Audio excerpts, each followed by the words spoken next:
Galera, a coisa tá cada vez mais feia para os heróis em Boku no Hero. O Bakugou continua mortinho da Silva e nenhum sinal de que ele vai voltar. E enquanto os heróis caem um por um, os vilões se erguem cada vez mais, com o Dabi retornando à batalha e o All For One recuperando o seu corpo original. Vamos entender o que tá acontecendo em Boku no Hero Academia, não antes de você mandar aquela parada cardíaca no botão de se inscrever no canal e de ativar o sininho, galera, para não perder os vídeos que tem saído nessa reta final do mangá de Boku no Hero Academia. Vamos lá. Primeiro a gente vê no começo do capítulo a reação do Monoma a tudo que tá acontecendo, né? Aquela queda incessante dos heróis na frente dele, ele que estava usando a individualidade do Aizawa para conseguir nerfar o Shigaraki e ele acreditando que eles teriam uma vitória absoluta. Mas como sempre, a realidade tende a ser decepcionante. Nem sempre o plano perfeito vai ser executado, vai funcionar na prática, e a gente vê as consequências e os resultados disso na segunda página do capítulo, com o Bakugou continuando a estar caído no chão, ali do lado da cartinha do All Might que ele desejava conseguir um autógrafo estilo agente Coulson, né, do primeiro Vingadores, como eu falei no último vídeo, e sem nenhum sinal de que ele vai acordar, galera, pelo menos nenhum novo sinal de que ele vai acordar. Quanto mais tempo passa, pior fica a situação, porque mais tempo ele permanece morto e mais a gente perde as esperanças de que algo possa acontecer, de a gente ter alguma reviravolta, né? E relembrando o que aconteceu, para quem tá meio perdido ali nos últimos acontecimentos, o Bakugou basicamente tomou um socão no peito do Shigaraki ali, né? Tanto que o Best Jeans, ele fala nesse capítulo, ele realmente afirma que o Bakugou não tem mais pulso e o coração dele foi atingido. No frame do capítulo passado a coisa ficou meio confusa se o peito dele realmente tinha sido aberto ou se ele só tinha tomado um soco que naturalmente faria, né, com o impacto que teve, o coração dele acabar parando, e o Best Jeans confirma isso pra gente nesse capítulo. Inclusive o próprio Shigaraki, ele fala, agora sim ele morreu. Então, de fato, ele morreu. Mas o que a gente pode esperar a partir disso? Capítulo passado a gente viu o Bakugou se imaginando, conversando com o espectro do All Might. Só que o detalhe nessa cena, por mais que o Correia ele adore fazer cenas com vários simbolismos, né, e com metáforas, nessa cena o All Might ele não tá exatamente da forma física como a gente conhece. Ele assumiu nessa ilustração, nesse momento de imaginação do Bakugou, o mesmo visual do espectro que ele assume quando ele está dentro do One For All. E por que exatamente o Bakugou ele se imaginaria conversando com um All Might assumindo esse espectro, esse mesmo espectro de quando ele está dentro do One For All? A gente precisa lembrar, a gente não tem como não fazer, na verdade, o paralelo com o segundo filme de Boku no Hero Academia, Ascensão dos Heróis, onde nesse filme o Bakugou ele recebe o One For All do Midoriya, e por mais que ele não tenha continuado com o One For All, né, o poder na verdade tenha voltado para o Midoriya e tenha escolhido permanecer com o Midoriya, isso fez com que o Bakugou ele não tivesse qualquer lembrança disso. E isso meio que foi uma forma, né, do filme ele não interferir nos acontecimentos do mangá, naturalmente, né? Vamos fazer o Bakugou não lembrar de nada disso, porque dessa forma, né, não atrapalha o andamento do mangá. Mas ao mesmo tempo, o vilão chamado Nine, né, que era o vilão do segundo filme, ele meio que é um personagem canônico. Na verdade, em tese, ele é sim um personagem canônico, porque ele apareceu nas lembranças do Shigaraki ali por um breve momento, num mero frame. E isso, em tese, já canoniza ele. Eu não gosto de dizer que isso já, meu Deus, canoniza completamente o filme. Eu gosto de interpretar esse tipo de framezinho ali. Olha, o vilão do filme apareceu no mangá, então tudo que aconteceu no filme é canônico. Eu gosto mais de interpretar esse tipo de frame como uma mera desculpa para fazer as pessoas irem ao cinema, fazendo com que o vilão se torne canônico. Você dá um motivo a mais para as pessoas irem ao cinema, porque elas vão julgar aquele filme como algo mais importante, como algo essencial para ser assistido. Mas não anula o fato de que, na prática, mesmo que o vilão seja canônico, o filme meio que acabe sendo, na prática, um filler de luxo que não tem uma interferência grande, uma interferência muito direta nos acontecimentos canônicos do mangá. Só que quando a gente vê uma cena como essa do Bakugou se imaginando conversando com o espectro do All Might, a gente não tem como não associar uma coisa com a outra. Então, por mais que a gente considere aqui o filme como um filler, um grande filler de luxo, na prática, pode ser que o Correia ele realmente utilize do fato do Bakugou ele ter recebido por um breve momento o One for All como uma desculpa para fazer com que ele consiga despertar algum poder louco ali, né? Ativar o poder da sua individualidade ou o que quer que ele tenha na mente dele para fazer alguma surpresa com o Bakugou. Mas como eu falei, não tem como a gente não descartar essa possibilidade. Enfim, a gente vê o Shigaraki completamente imponente ali, né? Ele de pé, gigante nessa página, com vários dos heróis ali ao redor, né? Em frames menores, para realmente engrandecer o Shigaraki enquanto o visual daquela página diminui os heróis, né? A gente vê a reação de cada um deles ali, todos eles sofrendo e bem pequenininhos nessa imagem, e na página seguinte o Shigaraki já tirando onda, né? Quem quer virar um presentinho pro Midoriya, e ele decide pegar a Miruko, galera, nessa página dupla insana dele arrancando o braço mecânico da Miruko numa página dupla, né? É bom que ela esteja com esses aparatos mecânicos, porque isso faz com que o Correia ele possa desenhar cenas como essa, dela sendo meio que destroçada, sem parecer muito brutal, afinal, é só tecnologia, é só um braço mecânico, é só uma perna mecânica, então não tem muito problema, não tem tanto impacto visual de algo tão gore assim.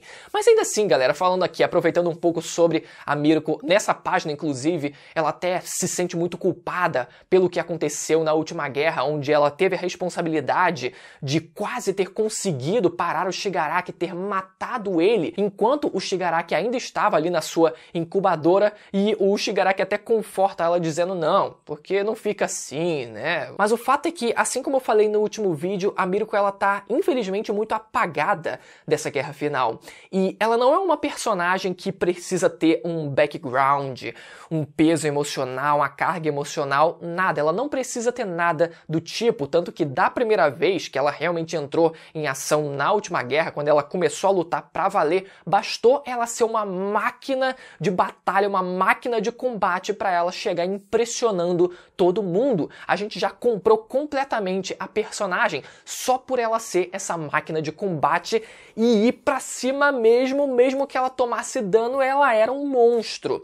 E a gente não viu muito desse potencial agora, infelizmente, dela nessa guerra final. Ela tem uma cena ou outra ali, mas infelizmente ela tá bem apagada de forma geral, que é uma pena, porque eu gosto muito e eu queria ver muito mais da personagem, principalmente quando a gente viu que ela não tinha morrido na última guerra. Então a gente já ficou naquela ansiedade de ver ainda mais da personagem. E de repente o foco muda, e na frente de batalha do Shoto e do Ida, uma nuvem escura começa a se formar.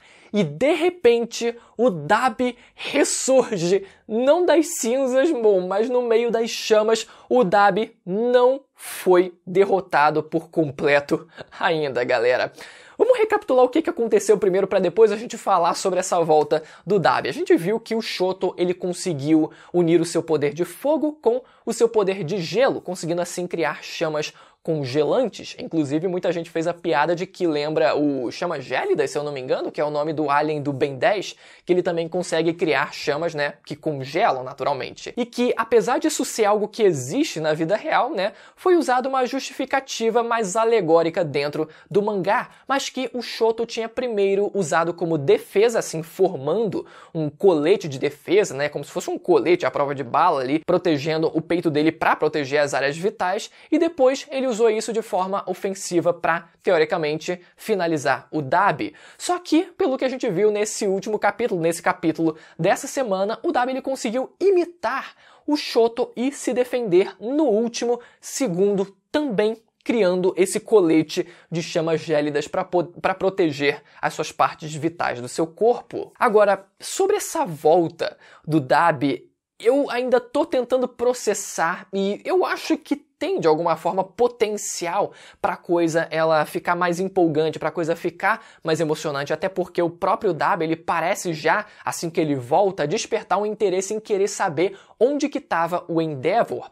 E eu digo isso porque, como eu falei na finalização, né, na suposta finalização da luta entre eles, que todo esse peso emocional que a gente deveria sentir com a luta do Dabi contra o Shoto, ela não tem a mesma intensidade, ela não tem o mesmo peso de quando o Endeavor ele também está presente em cena, porque, como eu falei, a relação de irmão que o Shoto e o Dabi eles tiveram foi quase que inexistente, mas a relação que foi construída ali com o passado do Dabi com o seu pai e toda a carga dramática que gira em torno do próprio Endeavor é muito mais forte do que a relação de irmão que deveria existir entre eles. A relação de pai e filho tem um peso emocional muito maior do que essa luta que a gente viu. Então seria muito importante, seria muito engrandecedor para a luta se a gente visse o Endeavor envolvido nela. E agora pode ser que, de alguma forma,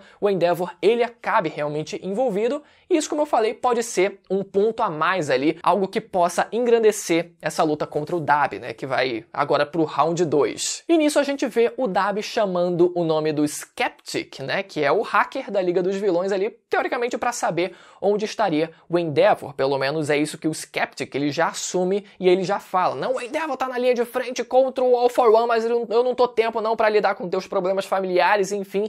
E ele tá lá, o que eu achava que ele tava até dentro do nome, eu fiquei, o que tá acontecendo? Mas ele parece que tá numa nave muito próxima de onde tá, bom, a nave da UA, dá pra chamar assim, né? E ele tá lá hackeando o sistema da UA, o que vai ser um problema ali, né, pra desativar. No fim vai acabar desativando ali a proteção da barreira ali, pode ser que outros vilões consigam entrar, enfim, a própria nave também acabe caindo e isso dê uma desestabilizada, enfim, na coisa toda. Com certeza a situação só vai piorar ainda mais, né? Mas enquanto não piora, a gente vê no final do capítulo o All for One recuperando o seu rosto e o seu físico de quando ele estava no seu auge.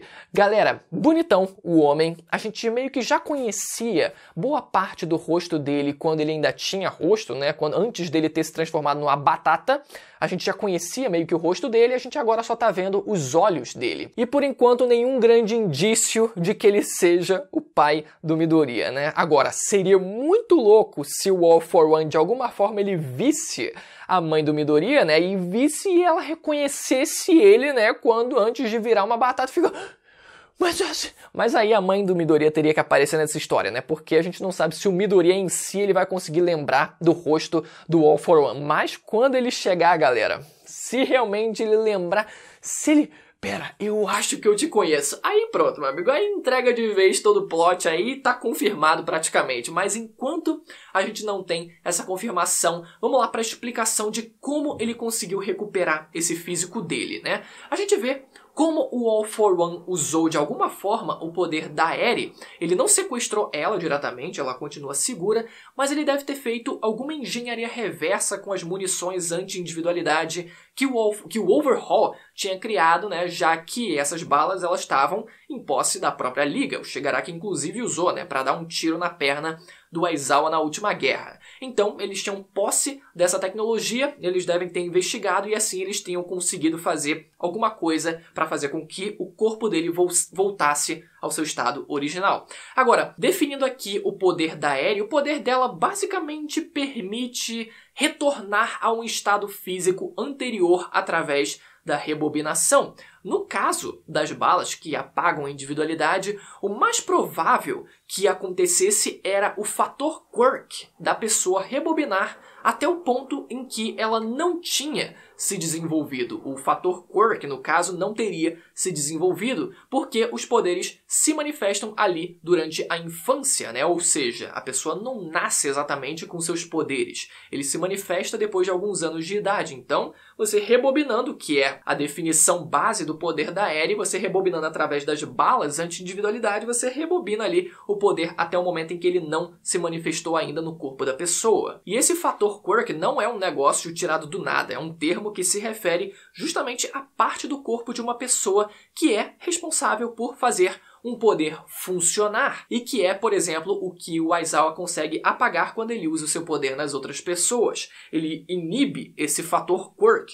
das outras pessoas. E a princípio, esse processo de você tomar um tiro anti-individualidade é um processo irreversível, mas dá para imaginar um cenário em que se passem alguns anos e o poder volte a se manifestar, porque apesar do fator quirk ter sido rebobinado, talvez ele não siga rebobinando sem parar. É como uma fita de vídeo, você pode até rebobinar ela, mas se você parar de rebobinar, bom, o tempo vai voltar a andar, então, né, ele vai começar a andar para frente. Então, dá para imaginar que depois de alguns anos, o fator quirk ele possa ser reativado novamente. Então, pode ser que o poder meio que reative naturalmente de novo. A gente só nunca teve, né, o tempo necessário para ver isso acontecer. Não se passaram tantos anos assim para a gente ver se isso aconteceria mesmo. Ou pode ser que o poder nunca mais pudesse se manifestar naturalmente de novo pelo corpo da pessoa já ser o corpo de um adulto. E nessa idade, o fator quirk ele não se manifesta. Tanto que o médico do Midoriya, né, que acabou sendo médico do All for One também, ele diz que naquela idade, quando ele era criança,